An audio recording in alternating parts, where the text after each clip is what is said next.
بسم اللہ الرحمن الرحیم۔ السلام علیکم ورحمۃ اللہ وبرکاتہ۔ بسم اللہ الرحمن الرحیم۔ عزیز طلباء کرام، ایم اے اسلامیات کے مضمون اسلام اور سائنس کا آج ہمارا سبق نمبر 14 ہے، جس کا عنوان ہے ابن سینا کا تعارف۔ تو نیا سبق شروع کرنے سے پہلے ہم گزشتہ سبق کا خلاصہ دیکھتے ہیں۔ گزشتہ سبق میں ہم نے سب سے پہلے ابن الہیثم کے سائنسی کارناموں پر بات کی تھی کہ ابن الہیثم کے جو سائنسی کارنامے تھے، جو ان کی سائنسی خدمات تھی، ان کو ہم نے تفصیلاً دیکھا تھا، جن میں ہم نے دیکھا تھا کہ وہ بطور انجینئر کے انہوں نے ڈیم کا نقشہ بنایا تھا۔ ایسے ہی کتاب المناظر ان کی جو ہے بہت اہمیت کی حامل کتاب ہے۔ پین ہول کیمرہ انہوں نے ایجاد کیا تھا۔ اس طرح اور بھی بہت سی خدمات پر ہم نے تفصیلی روشنی ڈالی تھی، اور ایسے ہی ان کے چند نظریات پر ہم نے مختصراً بات کی تھی۔ تو انشاءاللہ آج کے اس سبق میں ہم سب سے پہلے ابو علی سینا کی پیدائش کے بارے میں بات کریں گے، جن کو ابن سینا بھی کہا جاتا ہے،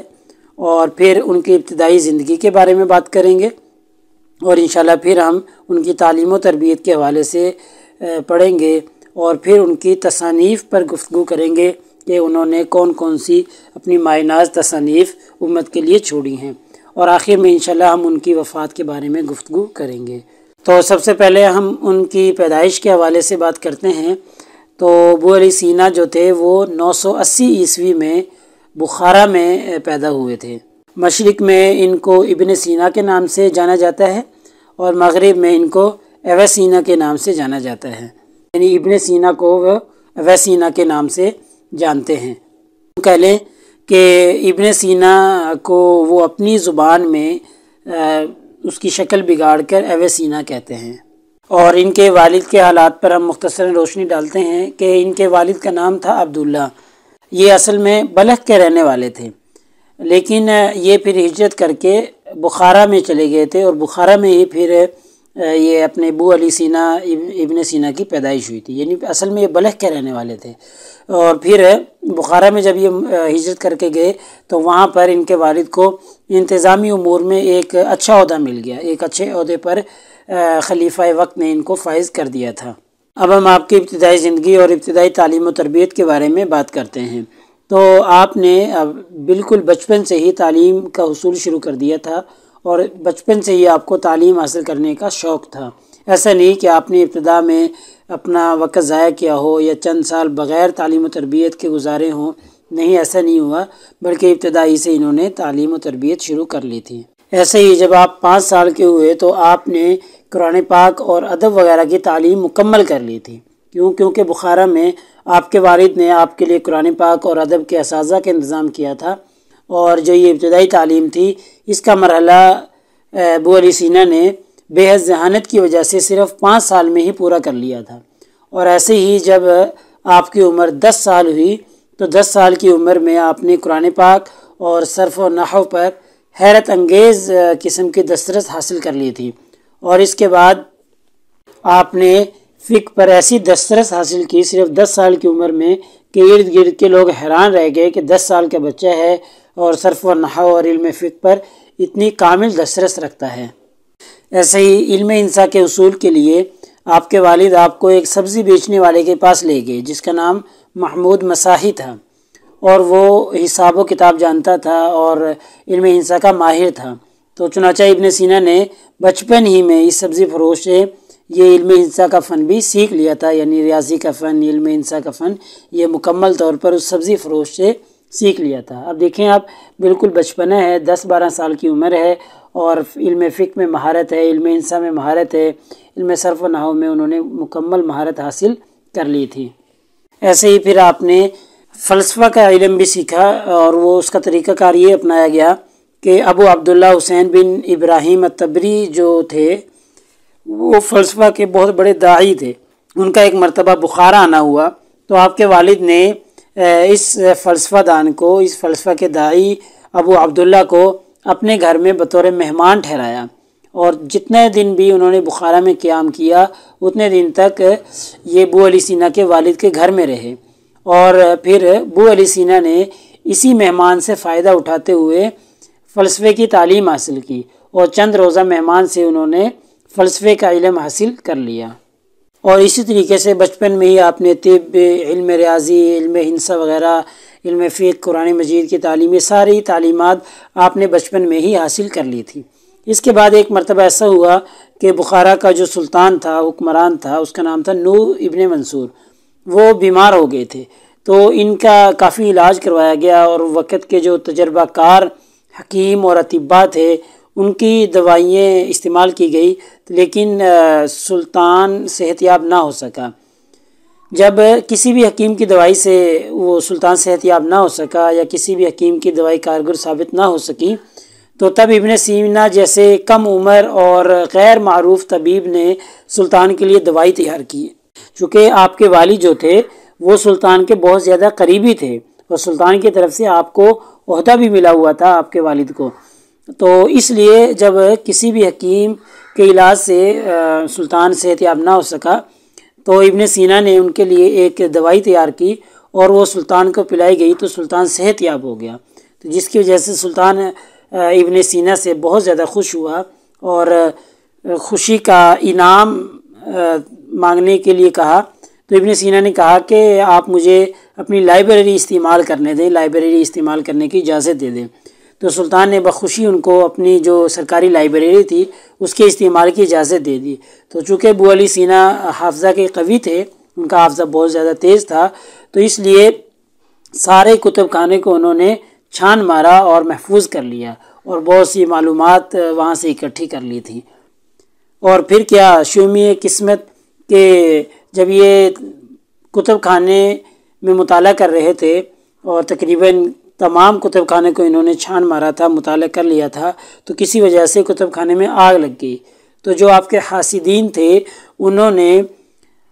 سلطان وقت سے یہ شکایت کی کہ ابو علی سینا نے جان بوجھ کر کتب خانے میں آگ لگائی ہے کہ کوئی اور ان سے استفادہ نہ کر سکے، جس کی وجہ سے وقت کے سلطان نے ان کو کتب خانے سے نکال دیا تھا۔ جس کے بعد ان کی زندگی ایسے گزری کہ ان کے والد کا انتقال ہو گیا، اور جو نوح بن منصور سلطان تھا بخارا کا، اس کا بھی انتقال ہو گیا، اس کے بیٹے کی حکومت آئی، اور اس پہ فوج نے قبضہ کر لیا، دوسری فوج آئی، اس نے حملہ کر کے، تو یہ ساری حکومت بگڑ چکی تھی، تو اس لیے آپ بخارا کو چھوڑ کر جرجان کی طرف ہجرت کر گئے۔ جب آپ جرجان پہنچے تو چونکہ آپ کی بطور طبیب ہونے کے شہرت تو پہلے ہی ہو چکی تھی جب آپ نے نوح بن منصور کا علاج کیا تھا، تو یہاں پر آپ نے آ کر باقاعدہ ایک مطب شروع کیا، اور چاروں طرف آپ کی شہرت کا بول بالا ہونے لگا، پورے شہر میں آپ کا نام گونجنے لگا۔ تو اسی دوران اللہ تعالیٰ کی طرف سے یہ کرشمہ ہوا کہ جو امیر قابوس تھا، جرجان کا جو امیر تھا، اس کا بھانجا بے حد علیل ہو گیا، بیمار ہو گیا۔ تو بڑے بڑے اطباء نے علاج کیا، لیکن وہ صحت یاب نہ ہو سکا، اور بڑے بڑے اطباء نے جواب دے دیا کہ اس کا علاج ممکن نہیں ہے۔ تو پھر شیخ کا شہرہ سن کر اسے بھی دعوت دی گئی کہ وہ بھی علاج اپنا آزما کے دیکھ لے، شاید ان کے علاج سے صحت یاب ہو جائے مریض، لیکن پھر شیخ نے اسے مریض عشق قرار دے کر وصل محبوب کا علاج تجویز کیا۔ تو اس طریقے سے اس کو شفا ہو گئی، اور امیر قابوس نے اس کی بڑی عزت افزائی کی تھی، لیکن یہاں بھی بدقسمتی سے ایسا ہوا کہ کچھ ہی عرصے بعد امیر قابوس کو غدار فوج نے قتل کر دیا، اور مجبوراً پھر شیخ کو یہاں سے بھی جانا پڑا، یہاں سے بھی ہجرت کرنی پڑی۔ تو اس کے بعد اب ہم ان کی تصانیف پر گفتگو کرتے ہیں کہ ابو علی سینا نے کون کون سی کتابیں لکھی۔ تو ابھی ہم نے ان کی زندگی کے جو حالات پڑھے ہیں، ان کی زندگی کے حالات کا جو مطالعہ کیا ہے، اس سے ہمیں پتہ چلتا ہے کہ روزانہ نئے وطن کی تبدیلی، نئے وزیر اور نئے بادشاہ کی ماتحتی میں آنا، اور کبھی کہیں سے فرار ہو کر کہیں پر روپوشی اختیار کرنا، کہیں قید خانے میں جانا، یہ اتنی زیادہ پریشان کن اور کشمکش والی زندگی گزارنے کے باوجود بھی آپ نے کبھی بھی مطالعہ کرنا نہیں چھوڑا، کثرت مطالعہ کرتے تھے، اور یہی وجہ ہے کہ آپ نے بہت سے مضامین پر بہت سی نہایت اہمیت کی حامل کتابیں تحریر فرمائی ہیں، جن میں منطق ہے، فلسفہ ہے، ریاضیات، علوم دینیہ اور علم طب وغیرہ، لسانیات، فلکیات، یعنی بے شمار مضامین پر آپ نے بے شمار تصانیف مرتب کی ہیں۔ جو آپ کی تصانیف کی تعداد ہے، تصانیف کی تعداد میں مورخین کا اختلاف پایا جاتا ہے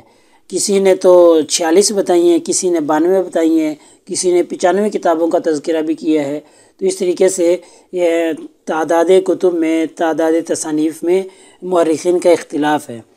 تو ان کی پہلی اور سب سے اہم جو تصنیف ہے وہ ہے، اس کتاب کو مشرق اور مغرب میں بے مثال اور لازوال شہرت حاصل رہی ہے، اور اس کو جامعات میں تدریس کے طور پر بھی رکھا گیا ہے۔ اس کو پڑھایا جاتا رہا ہے جامعات میں، چاہے وہ مشرقی جامعات ہوں یا مغربی جامعات ہوں، سب میں اس کتاب کو بہت زیادہ اہمیت دی گئی ہے۔ اور یہ وہی کتاب ہے جس کا جو ہے متعدد زبانوں میں 12 ترجمہ بھی ہو چکا ہے، اور ایک زمانہ تک یہ کتاب پورے یورپ کے تعلیمی اداروں میں بطور نصاب کے بھی شامل رہی ہے۔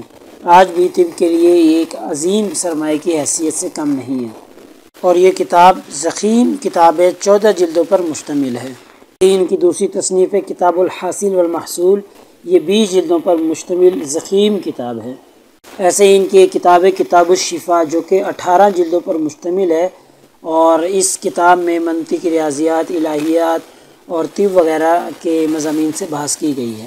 ایسی ایک اور کتاب کتاب اللواحق ہے، یہ کتاب کتاب الشفا، یہ جو اوپر والی کتاب ہے، اس کی شرح ہے۔ ایسے ہی آپ کی ایک 5ویں کتاب لسان العرب کے نام سے بھی ہے، جو کہ ضخیم 10 جلدوں پر مشتمل ہے۔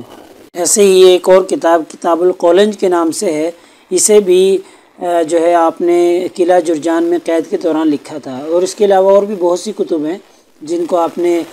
جب آپ قلعہ جرجان میں قید تھے، حکمران نے آپ کو قید کروا دیا تھا، اس وقت لکھا تھا۔ تو یہ کتاب القولنج بھی اسی وقت لکھی گئی تھی، اور خیر ہم نے پیچھے تو نہیں پڑھا، لیکن ان کی زندگی کے واقعات میں سے یہ بھی ہے کہ وقت کے حکمران کو ایک دفعہ قولنج کی بیماری ہو گئی تھی، تو ان کے علاج سے وہ صحت یاب ہوئے تھے، اور پھر ہی انہوں نے یہ کتاب القولنج لکھی تھی۔ ایسے ہی ان کے ایک کتاب چھوٹا رسالہ ہے، رسالہ فی الباح، یہ بھی طب کے حوالے سے انہوں نے کتاب لکھی تھی، اور اس کے علاوہ بھی بے شمار کتابیں ان کی ہیں جن کا تذکرہ یہاں پر ممکن نہیں ہے۔ اب ہم شیخ ابو علی سینا کی وفات کے بارے میں بات کرتے ہیں۔ تو کہا جاتا ہے کہ شیخ کو اکثر کولنج کا درد رہتا تھا، یا درد اٹھتا تھا ان کو بعض دفعہ کولنج کا، اور وہ اپنا علاج خود کیا کرتے تھے۔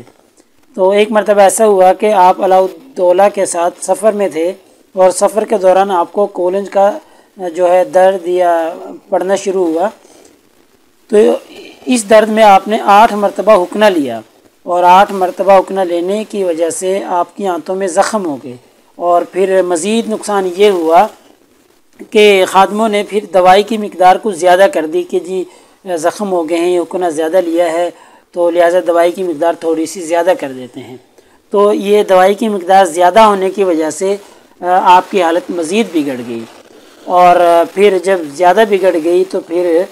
جو خادمین تھے وہ بھی مایوس ہو گئے، اور جو حکمران تھا وہ بھی مایوس ہو گیا۔ تو پھر آپ اسی درد میں یا اسی تکلیف میں جو ہے وفات پا گئے، اور آپ کا سن وفات جو ہے وہ 1030 عیسوی ہے، یعنی 1030 عیسوی میں آپ کا انتقال ہوا، اور آپ کو ہمدان میں دفن کیا گیا۔ لیکن یوں کہا جاتا ہے کہ آپ کے جو آخری ایام تھے وہ بڑی تکلیف میں گزرے تھے، آپ کو قید خانے کی صعوبت برداشت کرنا پڑی تھی، یا ایسے ہی مختلف بادشاہوں کی ماتحتی میں رہنا پڑا تھا۔ لہٰذا ہمارے آج کے اس سبق کا خلاصہ نکلا کہ آج کی اس سبق میں ہم نے ابن سینا کی پیدائش پر گفتگو کی ہے، اور ایسے ہی پھر ہم نے ان کی ابتدائی زندگی اور ابتدائی تعلیم و تربیت کے حوالے سے بات چیت کی ہے، اور پھر ہم نے ان کی تصانیف پر گفتگو کی ہے کہ انہوں نے کون کون سی اہم تصانیف مرتب کی ہیں، اور پھر آخر میں ہم نے ان کی وفات کے بارے میں تذکرہ کیا ہے۔ اور اگر پیپر میں پوچھے جانے والے سوالات سے متعلق گفتگو کریں تو ایک سوال یہ پوچھا جاتا ہے کہ ابن سینا کا تعارف لکھیں۔ تو اگلے سبق نمبر 15 میں انشاءاللہ ہم ابن سینا کے سائنسی کارناموں اور ان کی سائنسی خدمات پر گفتگو کریں گے۔ جزاکم اللہ خیر۔ السلام علیکم ورحمۃ اللہ وبرکاتہ۔ اللہ پاک آپ سب لوگوں کا حامی و ناصر ہو۔ اگلے سبق تک اجازت چاہتا ہوں۔ اللہ تعالیٰ آپ کو کامیابیاں اور ترقیاں نصیب فرمائے۔